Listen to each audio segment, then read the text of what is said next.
сіздерге Қырғыздың өнөдөн бүгүнүнө чейинки айрым бир маалыматтарга токтололу деп ниет тилек кылып, мына ушул Бишкек шаардык китепканалар бирикмесинин Борбордук китепканасынын ичинен салам айтып жатабыз. Биздин бүгүнкү маектешибиз же болбосо Доор айылынын бүгүнкү коногу өкүрөгүндө кыргыз деп улуу доолбасты кабып келе жаткан Кыргыздын мыкты чыкма уулдарынын бири акын Манап Алиев болмокчу. Ушул Манап Алиевдин жакында эле Жангүйөр деп аталган мондай тырнактай болгон китеби чыккан. Мына ошол китептин айланасында жана ошол китептин ичиндеги жазылган салмактуу маалыматтарды негиз кылып алып, биз кыргыз өнө тарыхына, кыргыздын кечегиси менен бүгүнүнө, эртеңине чогуу саресеп салсак деген ой тилегибиз болгон.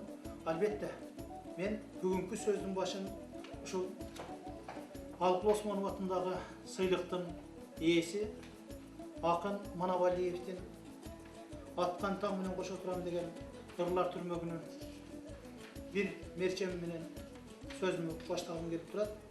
Жалгыз келип, жалгыз кеткен өмүрдө тагдыр мага буйруп, кыргыз болуп жаралып, ырысты кешигим куюлуп, жарык дүйнө туюлуп, кыргыздын көзү менен чып-чыргасын коротпой, көзүм жеткенди көрүп тургандыгым үчүн, кыргыздын акылы менен жашоонун аки чукусун аңдап, акылым жеткенге чейинкини боорголоп, саресеп салып билип тургандыгым үчүн, кыргыздын тили менен чечекейим чеч болуп чечилип, сүйлөп, ырын ырдап эзилип, салт санаасын каадасын, асыл наркын санатын бөтөн көрбөй өскөрүп тургандыгым үчүн, кыргыздын дили менен адам ата менен Овен эден башталып, Нух пайгамбарга чейинки доорду, Нух алейхиссаламдын уулу Жапастан баштап, кыргыз атага чейинки доорду, кыргыз атадан Манас атага чейинки доорду, Манас атадан Долон бийге чейинки доорду, Долон бийден бүгүнкү күнгө чейинки доорду, өзүмкү деп өзүмсүп, өзөгүмдөн сызылтып өткөрүп, өткөнүм деп түшүнөм да, кыргыз болуп жаралып калгандыгым үчүн өзүмдү бактылуу сезем деп башталат экен бул саптар. Албетте, мына ушул кыргыз деген улуу доолбасты, кыргыз деген улуу нарк насилди өзүнө камтыган элибиздин өткөнү менен бүгүнкүсүн салыштырып, эртеңкиге жаштарыбызга бир жакшы кадам шилтөөгө, өзүнүн акыл насаатын айткан, философиялык ой толгоолорун айткан Манап мырза менен биздин бүгүнкү маегибиз мына ушул жерде уланмакчы. Ата журтчу намыс күчөп ар деген, атың турса ачык мүнөз шар деген, кандай жакшы эл оозунда айтылып, жалгыз жандын жан күйөрү бар деген, сая болсоң кыйылбаган дарактай, ырга толсоң ыр жазылган барактай, колдон өтүп ким болбосун урунган, боло көрбө кызмат кылып жарактай, денең жылып жүрүп турган каныңдай, ыйык туткан ата журттуң жаныңдай, кеч бар бекен ата журттуң кечиндей, таң бар бекен ата журттуң таңындай, элиң бары күйгөн оттун табындай, жериң бары жүрөгүңдүн кабындай, элдин бары көрүп турган көз болуп, намыз ары карегиңдин агындай, ата журтчул намыс күчө бар деген, кандай жакшы жан күйөрү бар деген, атың чыгып, атың турсун айтылып, аталардын пейлиң күтүп шар деген. Манасты мен ойлойм, Алла, акыл калчап ойлогон же болбосо эсине түшө калган адам эле сүйлөй турган адам эмес деп ойлойм. Ал кыргыздын туу чокусу, ал кыргыздын руханий дөөлөтүнүн эң бир барып турган бийиктиги, ал кыргыздын пири, ал кыргыздын ошол колдоочусу катары биз буга бир даярдык менен, буга бир ушундай бир өзүнчө бир өтө этиет бир ыймандуу мамиле жасоо менен мамиле жасаганыбыз этпе. Себеби Манас айтам деп ошол Манастын деңгээлине көтөрүлө албай эле Манас айткандарына мен эми айткан өз эркидечи, бирок ошону ойлосок болот эле. Себеби муну айтып атканым ата бабанын салтында Алтургай балага да Манас деген ат бергенде аябай мындайча айтканда, орусча айтканда табуу бул деген жанагы жашыруун болбосо мындай бир тыюу салынган нерседей көрүнгөнү, ошону Манас атты көтөрө албайт дегени бул ошол Манаска болгон элдин урматы деп ойлойм. Ошончолук элдин ошо Манас атабызга болгон мамилеси. Манас ата бул кыргыз үчүн, кыргыздын зоболосу үчүн, кыргыздын келечеги үчүн, кыргыз үчүн бул муну байлык менен дагы, баа менен дагы санай албай турган кыргыздын руханий дөөлөтүнүн туу чокусу. Бизди сактаган да ошол дейм. Ошол деңгээлде, ошол көрүнгөнү мына Чыңгыз атабыз дагы ар дайым айтып дагы, жазып дагы келгенине сиз дагы көрөрман журту дагы күбө деп ойлойм. Мен кыргызмын, мен кыргыздын уулумун деген замандаштарыма, мен кыргызмын, мен кыргыздын кызымын деген замандаштарыма, намысың Айкөл Манас, абириң ата Чыңгыз деп, көз мончок шуру болуп, үрөнүн куру болуп, күн көргөн курган өмүр, күнөөнүн кулу болуп, бир бүтүн чулу болуп, түрк журттун туну болуп, неге биз жуурулбайбыз кыргыздын уну болуп, неге биз бурч болбойбуз, неге биз курч болбойбуз, көкчелеп туу көтөргөн, неге биз уч болбойбуз.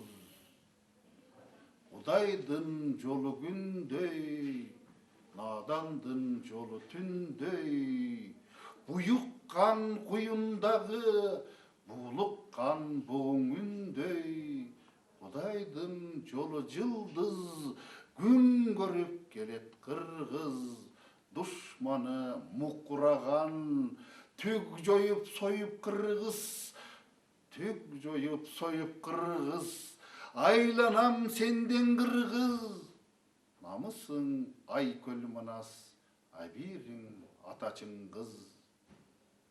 Бүгүнкү Арстанбектер арып турат, бүгүнкү Калыгулдар карып турат, бүгүнкү Токтогулдар чынын айтпай, бүгүнкү Токтогулдар тарып турат. Арзымат бүгүн жарчы, көз бүтүп барпыдарчы, тепселген буту арчыдай, ташталган намыз арчы. Түг жоюп союп кыргыз, айланам сенден кыргыз, намысың Айкөл Манас, абириң ата Чыңгыз. Эми сиздин ошол китебиңиздин башында көкөк багып учурган кыргыз, муңбай өткөн учурдан кыргыз деген өзөктүү философиялык ой жатат да. Эми мунун төркүнү мындай, мен өзү негизи багыт көргөн сөздү мына көбүнчө байкуш кыргыз, кедей кыргыз, азыр жарды кыргыз дегендей түшүнүк болуп атат. Коңшу мамлекеттерде болобу, өзүбүз деле айтып. Жок. Ал эл, кыргыз журт көпчүлүк байкуш эмес. Ошо журт башына келген атка минердей чиновниктер, ошолордун өзү байкуш болуп атпайбы? Байкуштугун көрсөткөндүн өзү таба эмес тоба бул жерде. Эч качан эч убакта бирөө жөнүндө жаман сөз айткандын өзү туура эмес. Алар өзүнүн колу менен жасаган ишти мойну менен тартты. Ага бир монда табанганып же болбосо жаман ой айткан жок. Өздөрү байкуш болду. Ал миллиарддаган доллар менен, же болбосо дүйнө мүлк менен, өлү мүлк дейбизби, башка дейбизби, ал өзүнүн ажетин ачып, өзүнүн адамдык кадырын көтөрө албайт экен да. Бир сөз менен айтканда шүмшүк болот экен. эми жана сиздин сурооңузга мындай тикелей жооп бере турган болсом, кыргыз байкуш эмне кылсын? Багы күкүктүн балапанын баккандай да. Багат анын баары учуп кетип атпайбы? Кыргызга бир кайрылып, кыргыздын ушуну жүгүн көтөрүп, кыргыздын намысын, кыргыздын кадырын көтөргөн адам жок болсо, ал өлүү тириликтен, көр тириликтен өзүнүн кызыкчылыгы менен күн көргөн адамдар болот. Ошону мен айттым эле. Маселен, Кам Манастан кийин эч бир кыргыз баласы ушул манасчалык элдин башын бириктирип, манасчалык күйбөдү. Манастын мезгилинде. Ошол жана ага чейин эми Кудайга шүгүр, уулдарыбыз болду, кыздарыбыз болду. Бирок алар ушундай бир бүтүндүккө, Манас атабыздай бир ушундай бир адамдын, кыргыздын бир багын ачып, кыргыздын бир кадырын көтөрүп, ошол деңгээлге бир алып чыга албаганын айткым келди да. Ошон үчүн турпак учурган кыргыз, муң байыпкын учурдан кыргызды. Өз түтүнүн улаткан, өз түндүгүн кулаткан, өз жебесин узаткан, өз энесин сулаткан, маңкур демей эмнебиз деп аталган ошол Кет Буканын сак болуу деген Марат мырзанын ырын биз кыргыз эл артисти, кыргыз элинин чыгаан өнөр инсандарынын бири Дүйшөнбек Байдыбеков аганын көркөм окуусунда угуп, анан сөзүбүздү алсак. Кандай дейсиң экен? Макул. Өз түтүнүн булаткан, өз түндүгүн кулаткан, өз жебесин узаткан, өз энесин сулаткан. Маңкур демей эмнебиз? Кармап турса желмебиз, камга демей эмнебиз? Ооздан түшүп келмебиз, мансап үчүн жинигип, баштан ашып делбебиз? Калат биздин эмнебиз?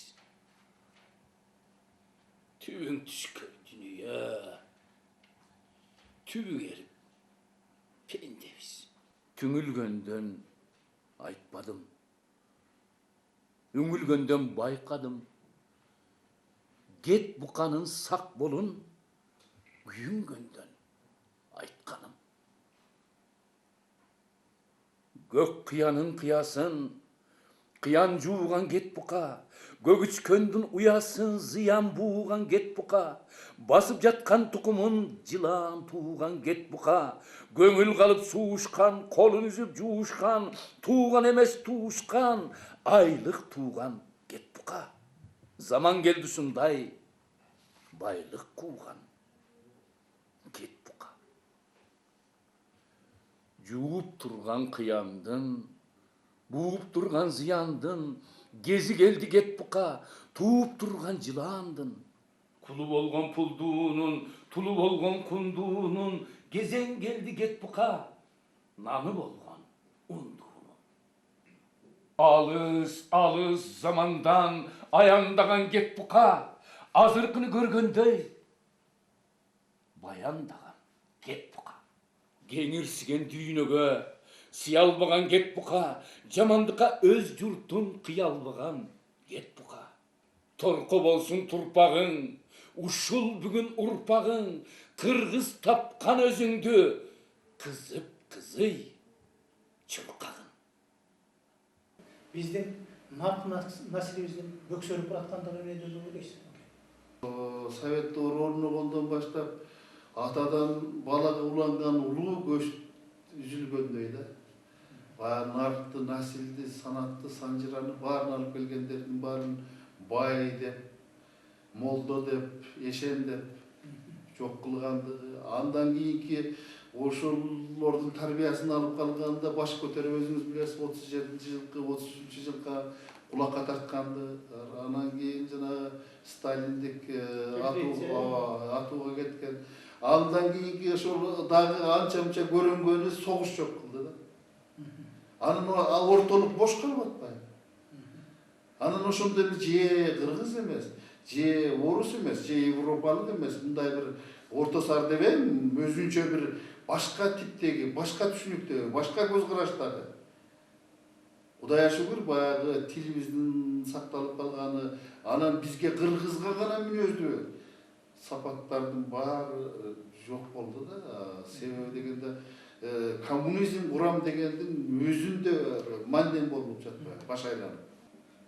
Китеп өкүткө, өксүккө бир бирикем дүйнөгө аралашкандай болот да. Өмүр өзү ошондой турбайбы, өкүт турбайбы, өксүгө. Ал кубанычың менен кайгың ошол күн менен кетет экен. Эгерде сиз экөөбүз каалагандай жашоо болсо такыр башкача болмок да. Маселен өнгөн албайбы, мына 20 жылдын ичинде дейт. Алга кан төгүлүү менен, азап тозок менен жете турган нерсе. Мен эми тиги курттарды айтпайын, уйгурларды айtпайын кеп, ал башка маселе. Эми ушунун кадырын, ушунун баркын барктай албайбыз. Ар ким баягы өзүнүн деңгээлине жараша, өзүнүн мисалга бирөөнү жөнүндө сөз айтышта мен алысмын. Өзүнүн ал голография, интеллектуалдуу деген адамдын түшүнүгү ошол болуп атпайбы. Атын атабай эле коет. Биринчи президент. Экинчи өндүрүштү биле жейт, тытайт, талкалайт деген адамдын түшүнүгүн көрдүңүз. Мунун өзү ошол адамдардын өзүнүн шок экен да. Анан болбосо эмне, жер десеңиз жер турат. Эл десеңиз эл турат. Байлык десеңиз байлык турат. Баары турат. Бир гана манас жок. Өз көргөзүп дүйнөнү, көз көргөзүп жалганын, баштан кечип көрөбүз, башка түшүп салганын. Багып арды бапестеп, багып алган дүнүйө, баш бербеген жиниңди кагып алган дүнүйө. Багы жокту басмарлап, баса калган дүнүйө, ат жалына казанын аса калган дүнүйө. Асыл баркы кыргыздын, насыл наркы чыңгыздын, юртум аман болсун деп, жашын тилеп жылдызды. Бата калды катылбай, аба калды сатылбай. Турган бийик ар намыс, калган кийик атылбай. Шүгүр буга канимет. Аз болбойбу каниет. Кыргыздыгын көтөргөн кайда бүгүн ариет. Пайда көздөп ашынган, пайдалууга кашынган, тукум баскан тооктой уул кызың жашынган. Улар учкан тоолордун улуулугун ашырган, айланайын ата журт кан манасты жашырган. Ак кар баскан тоолордун асылдыгын ашырган, айланайын ата журт алп манасты жашырган. Кыргыз деген атың бар, Чыңгыз деген затың бар. Чынын айтып чыркырап, чындык деген датың бар. Колдо баарын баалабай, жылуу сөзүн каалабай, жеткен акыз жүзү жок, тике багып даалабай, иштен бузган жатың бар. Айланайын ата журт. Сен ыйыксың, бийиксиң, бойго катып жашырган, чимирилген ийиксиң. Мөңгү баскан тоолордун ыйыктыгын ашырган, айланайын ата журт, көз өткөндү жашырган, чимирилген ийиксиң. Чындап мекен бийиксиң. Кайгып өмүр, кайгып жашап чебектей, сайылып өмүр, сайылып шишке кебектей. Күн санап күчөп, күч төнүп турса, жемекей, өз үчүн күйүп, жашады эле семетей деп жаныңыз кейип атат да. Суроо саласың. Эми кыргыздын улуу түшүнүгү бар, ата бабадан калган, эч убакта эч качан бул сөзгө көрүнгөн татыктуу болгон эмес да, атанын уулу деген сөз. Мына ушундай атанын уулуна татыктуу болуш, ошол Семетей атабыздан. Атанын уулу десек, төппү деген ой мага айтматыр, атанын уулу. Ал маселен алар жеке жашоосун таштап койду деген ойдон алысмын. Ошол атанын уулу болгонго татыктуулугун айтып атат. Кудайга шүгүр, жок эмес бар атанын уулу болом дегендер. Ошого өзүнүн эмгегин өтөп аткандар. Алар дагы чачкын болуп атпайбы? Бир бүтүндүк жок да. Кыр кезген элди кыргызды санасак көппү жылдызды. Атанын уулу деп ушул атасак көппү чыңгызды. Көтөрүп көккө кыргызды, жылдызга кошсо жылдызды, кыргыз деп таанып дүйнөли, кыргыз деп билген чыңгызды.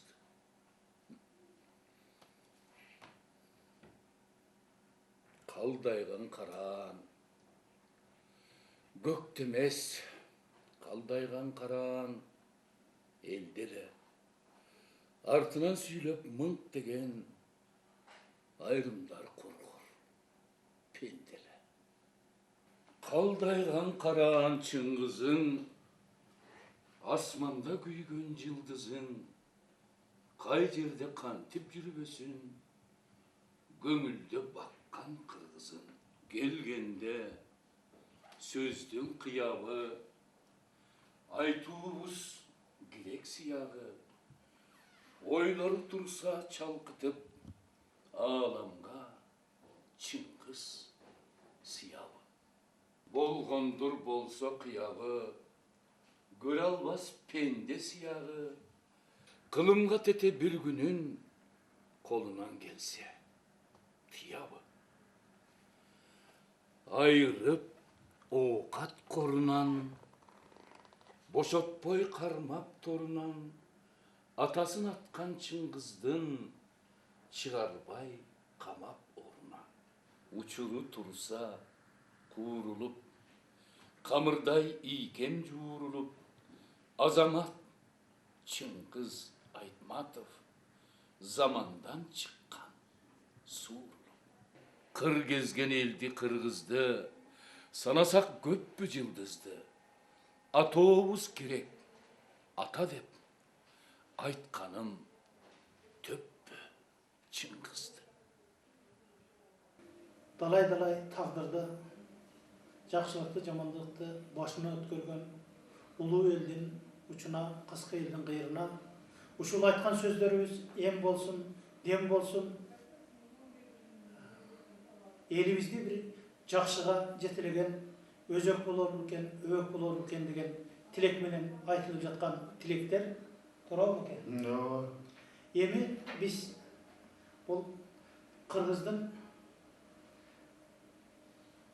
кайгы касирети менен дөөлөт сөөлөтүн аралаштыра сүйлөп жатабыз. Бүгүнкү өз жашообузга кайрылсак дагы бул Манат мырза деген сөзсүз эле ушундай кыргыздын өткөнүн кеп букадан берилеп, же болбосо Чыңгыз атабыздын, Манас атабыздын арбагын ыраазы кылуу үчүн кылыш үчүн иштеп жатабы, же арасында бир лирикалык бир данектер барбы деген дагы бир суроо туулушу мүмкүн. Өзүңүздүн бир жүрөгүңүздүн түпкүрүнөн чыккан лирикалыктардан бирин экинди окуп берсеңиз, андай биз кептизгини тарталы. Жакшы болот. Жаным эркем, жаным жакын сезилбей, мен да сүйүп, мен да күйүп эзилбей, жагарымды айтып жолуң торосом, жоругуңду койгун дедиң безилдей. Ай чырайды ачып турган миң болуп, кол сунугун катып турган жең болуп, турмуш жүгүн бирге тартып бир болуп, бирге жашап жүрө албадык тең болуп. Азыр турам сени ойлонуп кыялыбай, мен өзүм батып сыялыбай, колдогунун баркын билбей не жаздым, жолдогунун жашын жүрүп тыялыбай. Бар өмүрдү жашаш керек шарт ушул, сагындырган санабасы барт ушул. Сенсиз көргөн күнүм жоктой туюлуп, жүрөгүмдүн айыкпаган дарты ушул. Байлыгым, бактым деген бар, билинип чактын жемең бар. Тирүүлүк деңиз кыргыздай, чөп түрбөс бактын кемең бар. Бу турмуш деңиз болсо биз кемедей калдыйт экенбиз. Турмуштун өзүндө жакшылыгындагы, жамандыгындагы сени чөктүрбөй, аламаттан алып чыга турган журтуң тилең деп ойлойм. Бир сөз менен айтканда, ушул элдин амандыгы өзүңдө болбосо дагы элде болсун деген сөздүн төртмүшү келип такалат. Эми мына күн жылымдап жаз келип, бизде ар бир жазда элдер олук солукулукту кандайдыр бир дүрбөлөңдү күтүп, саат мүнөттү эсептеп жашап калган учурлар көп болуп атпайбы? Эми ойду жыйынтыктап өзүңүздүн көкүрөгүңүздө акын катары эмес, атуул катары, өнөр инсаны катары эмес, кыргыздын патриоту катары айтчу сөзүңүз. Элдин муунда муунга уланган тили менен дили, салты менен санаасы, санжырасы, анын касиети, улуулугу ошол эл сактап эл көтөрөт экен дагы, эл табат экен бар. Жакшысын дагы, жаманын дагы, уурусун дагы, кескисин дагы, туурусун дагы, буругун дагы. Ошон үчүн жанагы кыргыздын бир улуу сөзү бар, элден айлансаң аздык кылат.